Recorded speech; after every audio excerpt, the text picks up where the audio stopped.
নমস্কার বন্ধুরা, ঘরোয়া রান্না বাই চৈতালিতে সবাইকে স্বাগত জানাই। সবাই কেমন আছেন? আশা করছি ভালো আছেন। আজকে আমি আবারও একটি পাবদা মাছের দুর্দান্ত স্বাদের রেসিপি নিয়ে চলে এসেছি।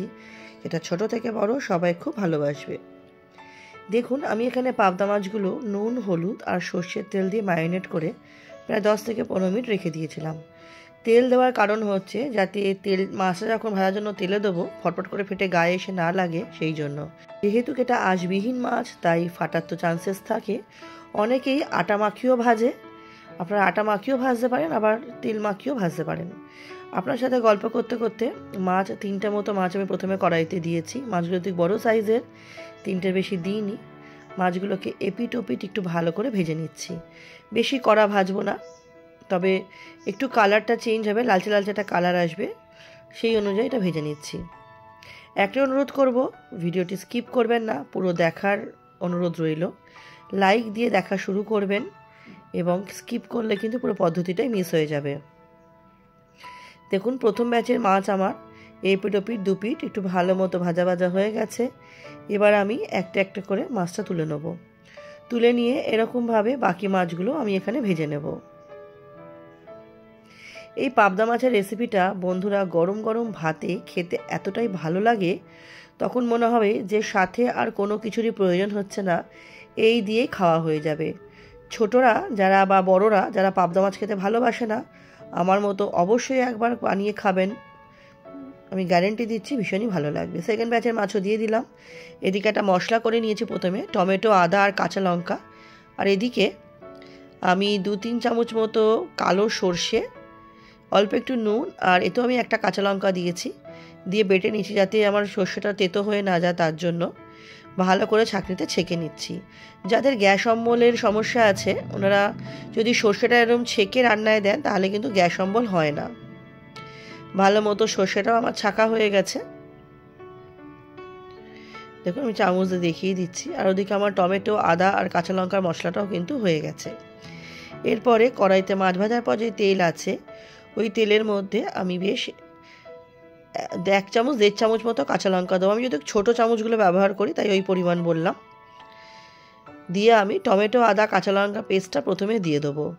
দিয়ে এটা খুব ভালো মতো আমাকে একটু কষিয়ে নিতে হবে, যাতে টমেটো, আদা, কাঁচা লঙ্কার কাঁচা গন্ধটা আমার না থাকে, তার জন্য এটা ভালো মতো একটু আমাকে কষিয়ে নিতে হবে। কষাতে কষাতে দেখবেন এর থেকে আমার তেল ছেড়ে যাচ্ছে। দেখুন খুব ভালো মতো এটা কষেছে। এই পর্যায়ে এর মধ্যে কিছু গুঁড়ো মশলা ব্যবহার করব। দিলাম ছোটো চামচের 1 চামচ জিরে গুঁড়ো, ওই ছোটো চামচের একটু উঁচু উঁচু মানে প্রায় 1.5 চামচ মতো ধনে গুঁড়ো, দিয়ে দেবো কাশ্মীরি লঙ্কার গুঁড়ো এই 1-1.5 চামচ মতো, দিয়ে দেবো হচ্ছে ছোটো চামচের 1 চামচ হলুদ এবং স্বাদ অনুযায়ী নুন। সমস্ত গুঁড়ো মশলা দিয়েও কিন্তু আমাকে খুব ভালো মতো কষিয়ে নিতে হবে, যাতে গুঁড়ো মশলাগুলো কাঁচা গন্ধটাও আমার চলে যায়, সেই জন্য গুঁড়ো মশলা দিয়েও খুব ভালো মতো এটা আমি কষিয়ে নেব। এই কষানোটা একটু সময় নিয়ে কষাতে হবে। আমি কিন্তু এখনও এর মধ্যে কোনো রকম জলের ব্যবহার করিনি। এটা আপনারা পাবদা মাছের তেল ঝালও বলতে পারেন, পাবদা মাছের এমনি ঝালও বলতে পারেন। রেসিপিটা এতটাই দুর্দান্ত হয়েছিল খেতে, তাই ভাবলাম আপনাদের সাথেও রেসিপিটা শেয়ার করি। দেখুন খুব ভালো মতো মশলাটা আমার কষে গেছে, সুন্দরভাবে তেল ছাড়তে মশলা থেকে আমার শুরু করে দিয়েছে। আমি আরেকবার একটু খুন্তি দিয়ে নাড়াচাড়া করে নিচ্ছি। খুব ভালো মতো মশলাটা আমার দেখুন কষে গেছে। এই পর্যায়ে এর মধ্যে আমি সর্ষের যে পেস্টটা বানিয়ে রেখেছিলাম সেটা দিয়ে দেবো। সেটা দিয়েও কিন্তু আমাকে খুব ভালো মতো কষিয়ে নিতে হবে। খুব ভালো মতো একটু কষিয়ে নিলাম। নুনটা অবশ্যই আপনাদের স্বাদ অনুযায়ী দেবেন। সর্ষের বাটি ধোয়া, আমি সামান্য একটু জল দিয়ে দেবো, কারণ বাটির মধ্যেও তো অনেকটা সর্ষে লেগেছিল, তার সেই সর্ষের বাটি ধোয়া আমি সামান্য একটু জল দিয়ে দিলাম। আমি এখনই আর জল দেবো না, বা পরে জলের ব্যবহার করবো, সেটা গ্রেভির জন্য। এরপরে কিছুক্ষণ নাড়িয়ে চাড়িয়ে নিয়ে আমি এটা কিছুক্ষণ ফুটতে দেবো। তার জন্য আমি কিছুক্ষণ এটাকে ঢেকেও রেখেছিলাম, মিনিট 3-4 জন্য ঢেকে রেখেছিলাম। দেখুন সুন্দরভাবে ফুটে আমার তেলটা ছেড়ে গেছে। আমি খুন্তি দিয়ে আরেকবার একটু এটাকে নাড়িয়ে চাড়িয়ে নিচ্ছি। এবার আমি যে মাছ ভাজাগুলো রেখেছিলাম সেই মাছ ভাজাগুলো সবটাই একসাথেই দিয়ে দেবো। একটু সাবধানে দেবো যাতে আমার ভেঙে না যায় মাছগুলো। দিয়ে এবার সর্ষের মধ্যে প্রত্যেকটা মাছই যাতে ঝোলের মধ্যে ডুবে যায় সেই জন্য একটু মাছগুলো আমি খুন্তি দিয়ে সরিয়ে দিচ্ছি। দেখুন দেওয়া হয়ে গেছে। এই পর্যায়ে আমি জল দেবো হচ্ছে যে প্লেটের মধ্যে আমার মাছটা ছিল সেই প্লেটটা ধুয়ে আমি অল্প জল দিলাম। প্লেটটা ধুয়ে অল্প জল দিয়ে দেখুন মাছগুলো একটু ঝোলের মধ্যে ভালো মতো সাইজ করে দিচ্ছি যাতে প্রত্যেকটা মাছই ডুবে যায়।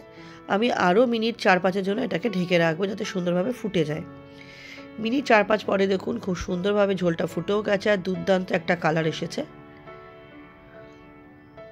কি দেখেই লোভ লাগছে তো।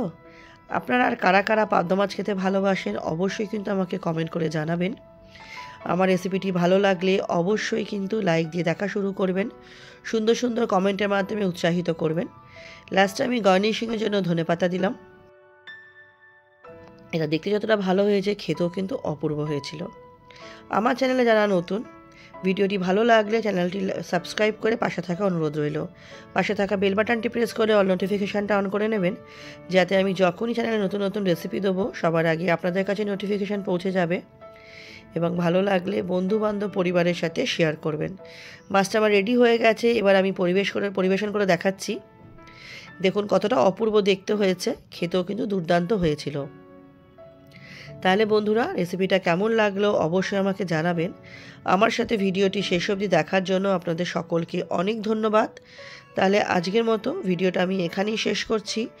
নেক্সট দিন আবার হাজির হব নতুন কোনো রান্নার সাথে। সবাই খুব ভালো থাকবেন, সুস্থ থাকবেন।